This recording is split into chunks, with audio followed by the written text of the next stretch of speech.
श्री गणेशाय नमः। विनायक चतुर्थी व्रत कथा। पौराणिक कथा के अनुसार एक बार भगवान शिव तथा माता पार्वती नर्मदा नदी किनारे बैठे थे। वहां माता पार्वती ने भगवान शिव से समय व्यतीत करने के लिए चौपड़ खेलने को कहा। शिव चौपड़ खेलने के लिए तैयार हो गए, परंतु इस खेल में हार जीत का फैसला कौन करेगा, यह प्रश्न उनके समक्ष उठा तो भगवान शिव ने कुछ तिनके एकत्रित कर उसका एक पुतला बनाकर उसकी प्राण प्रतिष्ठा कर दी और पुतले से कहा, बेटा हम चौपड़ खेलना चाहते हैं, परंतु हमारी हार जीत का फैसला करने वाला कोई नहीं है, इसीलिए तुम बताना कि हम दोनों में से कौन हारा और कौन जीता। उसके बाद भगवान शिव और माता पार्वती का चौपड़ खेल शुरू हो गया। यह खेल 3 बार खेला गया और संयोग से तीनों बार माता पार्वती ही जीत गई। खेल समाप्त होने के बाद बालक से हार जीत का फैसला करने के लिए कहा गया, तो उस बालक ने महादेव को विजयी बताया। ये सुनकर माता पार्वती क्रोधित हो गईं और क्रोध में उन्होंने बालक को लंगड़ा होने, कीचड़ में पड़े रहने का श्राप दे दिया। बालक ने माता पार्वती से माफ़ी मांगी और कहा कि ये मुझसे अज्ञानवश ऐसा हुआ, मैंने किसी द्वेष भाव से ऐसा नहीं किया। बालक द्वारा क्षमा मांगने पर माता ने कहा, यहाँ गणेश पूजन के लिए नागकन्याएं आएंगी, उनके कहे अनुसार तुम गणेश व्रत करो, ऐसा करने से तुम मुझे प्राप्त करोगे। ये कहकर माता पार्वती शिव के साथ कैलाश पर्वत पर चली गई। 1 वर्ष के बाद उस स्थान पर नागकन्या आई।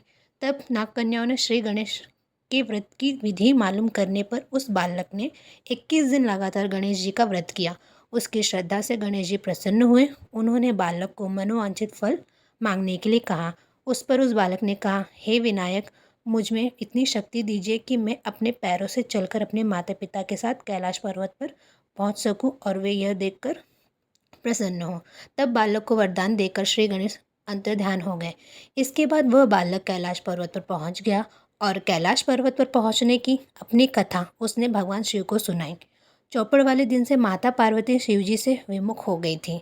अतः देवी के रुष्ट होने पर भगवान शिव ने बालक के बताए अनुसार 21 दिनों तक श्री गणेश का व्रत किया। इस व्रत के प्रभाव से माता पार्वती के मन से भगवान शिव के लिए जो नाराजगी थी वो समाप्त हो गई। तब यह व्रत विधि भगवान शंकर ने माता पार्वती को बताई। यह सुनकर माता पार्वती के मन में भी अपने पुत्र कार्तिकेय से मिलने की इच्छा जागृत हुई। तब माता पार्वती ने भी 21 दिन तक श्री गणेश का व्रत किया तथा दूर्वा, फूल और लड्डू से गणेश जी का पूजन अर्चन किया। व्रत के 21 दिन कार्तिकेय स्वयं माता पार्वती जी से आए मिले। उस दिन से श्री गणेश चतुर्थी का यह व्रत समस्त मनोकामनाओं की पूर्ति करने वाला व्रत माना जाता है।